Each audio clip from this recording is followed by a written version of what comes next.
দক্ষ ডাক্তার হওয়ার উদ্দেশ্যে যারা আমার সঙ্গে ইউটিউবে যুক্ত হয়ে আছেন এবং ফেসবুকে যুক্ত আছেন তাদের উদ্দেশ্যে সপ্তাহে 2 দিন অর্থাৎ মঙ্গলবার এবং বৃহস্পতিবার 2টা ওষুধ নিয়ে আলোচনা করি। আজকে 86তম ওষুধ ল্যাকটুকা ভিরোসা, এই ওষুধ নিয়ে আলোচনা করার চেষ্টা করব। উদ্দেশ্য আমার একটাই, অর্থাৎ 2023 সালে হার্টের উপরে যত রকমের রোগ আছে আলোচনা করব এবং সেই ওষুধগুলো আলোচনা করে যাচ্ছি, অর্থাৎ খুঁজে খুঁজে অব্যবহৃত ওষুধ যেগুলি এখনও পর্যন্ত ভালোভাবে ব্যবহার হয় নাই সেগুলি আলোচনা করছি। আগামী দিনে যেন আমরা হার্ট রোগীদের সহজ চিকিৎসা করতে পারি, উদ্দেশ্য আমার তাই। তাহলে চলে আসি, আজকে যেই ওষুধটি আলোচনা করব তার লক্ষণগুলো হচ্ছে, প্রথমেই হালকা বোধ শরীর, খোলা বাতাস, বুকে কষিয়া ধরার মতো কষ্টবোধ। 3 ঋতুস্রাবে বাড়িয়ে দেয়, স্তনগ্রন্থিতে দুধের পরিমাণ বাড়ায়। 4 ধ্বজভঙ্গ। 5 প্রচণ্ড অস্থিরতা।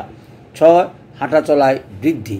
এই কয়েকটা লক্ষণ পেলেই আমরা এই ওষুধটা ব্যবহার করতে পারি।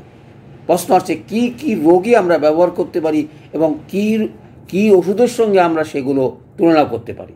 যদিও ওষুধটি খুব ব্যবহৃত নয় এবং সকলের জানাও নয়, আসলে এ সকল ওষুধ ব্যবহার নাই বললেই চলে। সুতরাং চলে আসি, যারা দক্ষ হওয়ার উদ্দেশ্যেই জানতে চান তাদের উদ্দেশ্যেই এই ওষুধটি নিয়ে আলোচনা।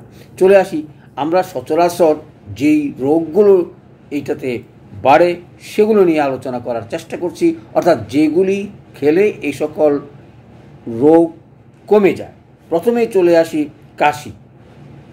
যত রকমের কাশি হোক, অর্থাৎ খুসখুসে কাশি বা হুপিং কাশি, এই কাশির উপরে তার যথেষ্ট কাজ। যেই কথাটার জন্য এটা পড়ানো হলো সেটা হচ্ছে কার্ডিয়াক অ্যাজমা, অর্থাৎ হাঁপানি, হৃদরোগজনিত কারণে শ্বাসকষ্ট, অর্থাৎ হৃদরোগের কোনো রকমের ট্রাবলসের জন্যই যেই শ্বাসকষ্ট হইয়া থাকে সেই শ্বাসকষ্টের এই ওষুধটা প্রয়োগ করা যায়।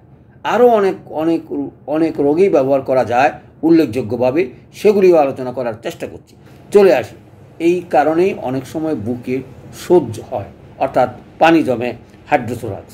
তারপরে গনোরিয়াতে কাজ করে, রজরোধে কাজ করে, অর্থাৎ রজস্রাব যদি বন্ধ হয়ে যায় সেটা অনেক সময় পরিষ্কার করে দেয়। আর স্তন দুধের অভাব, অর্থাৎ বাচ্চাদের দুধ প্রদানকালে যদি বাচ্চারা দুধ না পায় তাহলে এই ওষুধ দিয়া আমরা দুধের অভাব মেটাতে পারি, অর্থাৎ দুধের স্তনের পরিমাণ বাড়িয়ে দেয়। সুতরাং এই সকল লক্ষণ দৃষ্টি আমরা এইসব ওষুধগুলো প্রয়োগ করতে পারি। ডিম্বকোষের অর্বুদ, অর্থাৎ ডিম্বকোষে যথেষ্ট কাজ আছে, গনোরিয়াতেও কাজ আছে। সুতরাং যেই ওষুধগুলোর সঙ্গে এটা তুলনা করা যায় সেই কয়েকটা ওষুধ আলোচনা করার চেষ্টা করছি। ল্যাকোসিসের সঙ্গে সেটা তুলনা করা যায়, কেলিব্যাক্রম, অ্যাসাডিভিডা এবং স্যাম্বুকাস। সচরাচর মাথা ধরা, ব্রিদিংয়ে কষ্ট, এই সকল এবং ব্যথা, শরীরের ব্যথা বেদনার জন্য সেটা ব্যবহার করা যায়। লক্ষণগুলো তো বলাই হলো। চলে আসি কি পদ্ধতিতে আমরা এই ওষুধ প্রয়োগ করতে পারি। দেখুন, আগেকার সময় মাদার অথবা 30 ব্যবহার করা হতো, অথবা এর বেশি ব্যবহার করার এই উল্লেখযোগ্য কোনো ডাক্তারের অথবা দক্ষ চিকিৎসকের কোনো পরামর্শ নেই।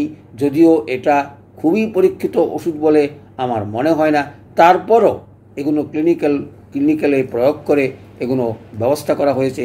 সেই অনুপাতে আমরা এলএম পদ্ধতিতে M1 থেকে শুরু করব, কারণ আমরা জানি এলএম পদ্ধতিতে অর্থাৎ 50 পদ্ধতিতে ওষুধ প্রয়োগ করলে কোনো রকমের ট্রাভেলস হওয়ার কোনো কারণ নাই। বৃদ্ধিজনিত অথবা অ্যান্টিডোট এগুলোর প্রয়োজন হয় না, একটা পর একটা ব্যবহার করা যায় না, এরকম কোনো জিনিস হয় না। সুতরাং আমরা এলএম পদ্ধতি বা 50 পদ্ধতিতে M1 থেকে শুরু করব। M1, M2, M3 অর্থাৎ পাওয়ার 3টা দিয়ে দেখব।